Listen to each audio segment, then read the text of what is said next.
The invitation arrived in a cream envelope with gold embossing. Inside, it was the kind of place where the chandeliers cost more than my house, and the air smelled like old money and exclusion. Tucked behind the formal card was a handwritten note on my mother Susan's monogrammed stationery. It read, "Evelyn, please dress appropriately. This is an important evening for Gary.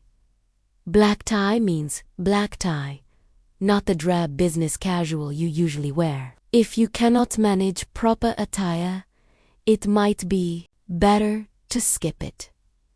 He will understand. Have you ever felt like the invisible one in your own family? Let me know who is part of our community." I stared at the note for a long time, the weight of the cardstock feeling like a lead weight in my hand. I didn't cry. I didn't ask why. I just looked at my 5-year-old daughter, Chloe, who was coloring at the kitchen table, her dark curls falling over her face as she meticulously picked a purple crayon. Emotion is just bad data in an audit, and right now, my life was under review. I took a deep breath, summoned a cold clarity, and reached for my phone. My mother's voice was bright when she answered, that artificially sweetened tone she used when she was about to do something cruel. "Evelyn, honey, did you get the invitation?" "I did," I said, keeping my voice neutral. "Good. So, you saw the note about the dress code?" Susan paused, and I could almost hear her rehearsing the next part. "The thing is, your sister, Tiffany, is bringing her new boyfriend. He is the son of a major tech billionaire, a very prominent family, very traditional. And we just think it might be easier for everyone if you sat this one out." "You are uninviting me for my own father's birthday?" I asked. "Not uninviting, dear, just suggesting. You are a single mother. You work so hard at that little agency. You probably do not have time to find proper attire. We just do not want you to feel uncomfortable or out of place." She meant she didn't want me to embarrass them. She didn't want the disappointing daughter ruining Tiffany's big play for a billionaire's inheritance. "I understand perfectly," I said quietly and hung up. I didn't waste a second on anger. Anger wasn't productive. Instead, I opened my laptop. My screen glowed with a different kind of power. The kind made of encrypted files, security clearances, and billion-dollar government contracts. I was not a clerk at a little agency. I was the chief strategic officer for a defense contractor managing $1.20, $2 billion in classified state projects. I had security clearance levels my family didn't even know existed. I made $750,000 a year, and that was before the stock options. To Gary and Susan, I was a failure because I got pregnant at 22 and chose my daughter over a traditional law degree. To the governor of this state, I was the woman who saved his administration from a massive international legal scandal 3 years ago. I found the contact for Governor Marcus Sterling and hit dial. "Marcus," I said when he picked up on the second ring, "regarding our dinner meeting next Saturday to finalize the defense procurement budget, I have a change of venue." "Oh," Marcus sounded intrigued. "Where were you thinking?" "The Grand Crystal Ballroom," I replied. "At 7 p.m. It is my father's birthday, and I think it is time I stop hiding in the shadows." There was a pause on the other end, then a chuckle. "Consider it done. Evelyn, I will bring my wife, and Lily would love to see Chloe. We will take the center table." I closed my laptop with a soft click. This was not a breakdown. It was a balance sheet.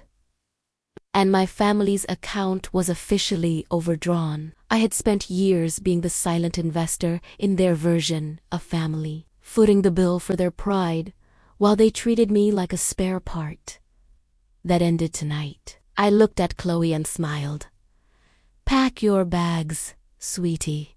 We are going to a party. I spent the next few days in a state of clinical focus. To my family, I was the disappointing daughter, the one who had thrown away her potential. My sister Tiffany was everything Gary and Susan had ever dreamed of. Beautiful, charming, and now dating a man with 3 Roman numerals in his name. She lived for Instagram photos of her perfect life, while I was the other one. The one who got pregnant during her first year of law school. The one who dropped out to raise Chloe alone after her father decided fatherhood wasn't in his 5-year plan. This is a setback, Gary had said 7 years ago, staring at me like I was a broken piece of machinery. But it doesn't have to ruin your life.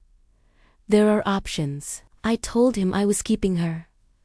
Gary's face had hardened. Olivia, be realistic. You have no degree, no career, no support system. You will be scraping by for the rest of your life. Susan had just cried, asking what they would tell people at the country club. I had figured it out, but not in the way they had hoped. I didn't go back to law school. Instead, I started working. First as a paralegal, then as a consultant for a small government contractor.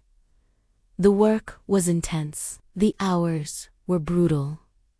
But I was the invisible architect of every deal I touched. By the time Chloe was 3, I'd been recruited by a defense firm to manage classified projects. By 5, I was running their entire strategy division. My family had no idea. Still doing that little assistant thing, Gary would ask at the rare dinners I attended.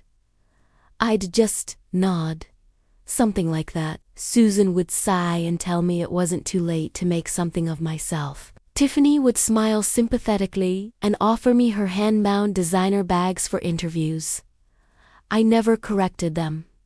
What was the point? They had decided who I was the day I chose my daughter over their approval. They thought I was barely scraping by in a tiny apartment. They didn't know about the 4-bedroom house in the best school district, or the $500,000 already sitting in Chloe's college fund. I drove a modest sedan to family events because my actual car, a Tesla I kept in a separate garage, would raise questions I wasn't ready to answer. I'd built a life that was a balance sheet of pure success. But to them, I was still the spare daughter. My work had caught the attention of the highest offices in the state. 2 years ago, I had successfully navigated a legal nightmare involving international contracts and federal compliance. I had saved the government $1.2 billion and prevented a scandal that would have ended several careers. The project was so classified that the people I worked with didn't even know my real name. But Governor Marcus Sterling knew. He had called me personally. Evelyn, he'd said, you have one of the sharpest minds I have ever encountered. If you ever need anything, you call me directly. 6 months ago, he'd offered me a position as deputy legal counsel for his administration. I'd said no. I preferred working behind the scenes, and I had Chloe to think about. He'd respected that, but the offer remained open. Parents have to look out for each other, he told me. Now, as I watched Chloe play, I realized my silence had been a luxury my family had overdrafted for years. They thought my compassion was a weakness, a resource they could exploit while keeping me at arm's length. They were about to find out that my silence wasn't a sign of failure. It was a strategic choice, and that choice was about to change.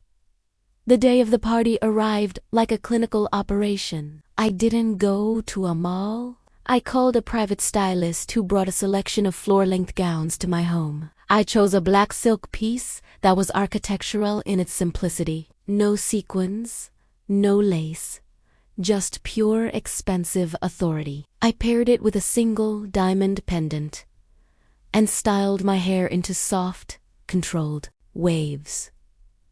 When I looked in the mirror, I didn't see the disappointing daughter.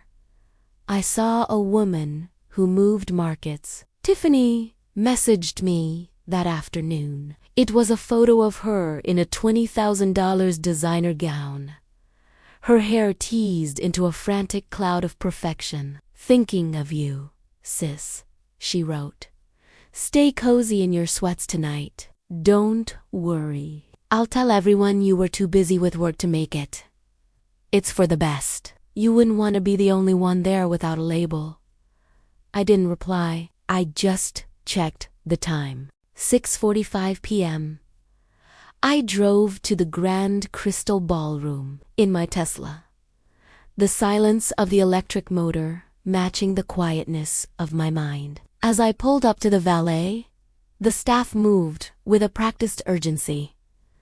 They didn't see a single mother. They saw a VIP.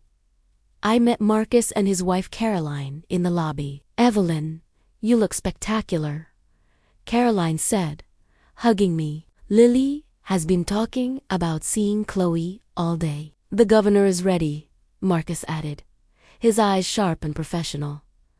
"Shall we make an entrance?" We walked toward the main ballroom. I could see my family's party through the glass doors of the private annex. They had a long table set for 25 people. Gary was at the head, looking flushed and proud in his tuxedo. Susan was fluttering around Tiffany's boyfriend, Preston, who looked bored out of his mind. We didn't head for the annex.